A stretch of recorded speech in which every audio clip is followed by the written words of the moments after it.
গাঁড়ে বাঁড়া ঢুকিয়েছিস। সুজাতা এভাবে, আর আমি ওকে দাদা বলি। তুই কোন হিসাবে তুই আমাকে গালাগালি দিলি? আমি সত্যি কথা বলতে ওদের মুখ আমি নাড়তে চাই না। ছোট লোকের মুখ আমি নাড়ি না। একদম সোজা ব্ল্যাক লিস্টে ফেলে দিয়েছি। বেরো, তোদেরকে আমি চিনি না। প্রচুর গালাগালি দিয়েছে আমাকে। প্রচুর নোংরা, নোংরা ভাষায় গাল দিয়েছে। বলছে ইনস্টাগ্রামে মা কি ভাত কি যেন ইনস্টাগ্রামে এম না ইনস্টাগ্রামে কি ছেলেদের সাথে কথা কথা মারাচ্ছিস? দেখবি গাঁড়ে সব বাঁড়া ঢুকিয়ে দেবে। এবার কোনো কথা এগুলো? ইনস্টাগ্রামে বন্ধু-বান্ধব হতেই পারে। কথা একটু বলতেই পারে। তাহলে কি আমি কি পেতে বসে আছি আমাকে ঢোকাবে? হুম।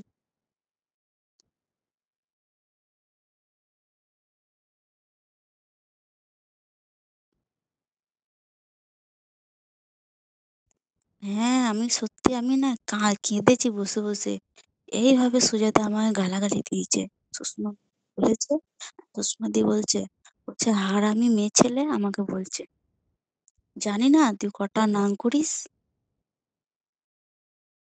সুজাতাই তো গালাগালি দিয়েছে, জানো না? এত নোংরা, নোংরা ভাষায় গাল দিছে না। সুষমাদি বলেছে বলে তো সুজাতা গালাগালি দিয়েছে। কেন সুজাতার সাথে তো আমি কোনো কথা বলি না। ও কি করে জানলো আমি গ্রুপে আ আড্ডা মারি?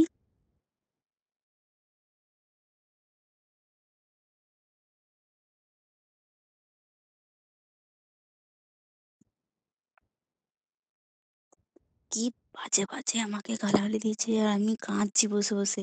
আমাকে এত্ত নোংরা আমাকে বলছে কি ১২ ভাতারি আ খান কি মাগি, পেশা মাগি এভাবে গালাগালি দিচ্ছে। আমি যে ঠিক আছে ঈশ্বর যদি স্বয়ং থাকে না, আমার তো তোদের গালাগালি আমার গায়ে লাগবে না। বরঞ্চ তোদের আরো ভালো হোক। আমি বলেছি যদি ঈশ্বর স্বয়ং থাকে না আমার তোরা বাল-কটা আমার ছিঁড়তে পারবি না। বলছে, "দাঁড়া মাগি, খান কি মাগি, দাঁড়া তোর আইডি খাবো দাঁড়া।" আমি বলছি, "বাল বাড়া তোরা কিছুই আমার তুই করতে পারবি না। যা। তোদেরকে আমি এক্ষুনি ব্ল্যাক লিস্টে ফেলছি। যা, বেরো এখান থেকে।"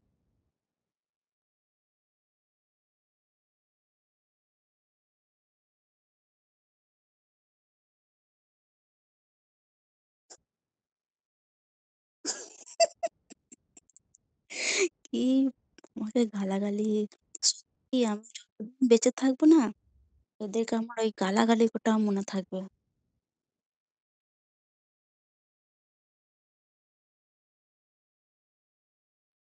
হ্যাঁ, দেখো তুমি ওকে ডাকো, দেখো চলে যাবে সেখানে।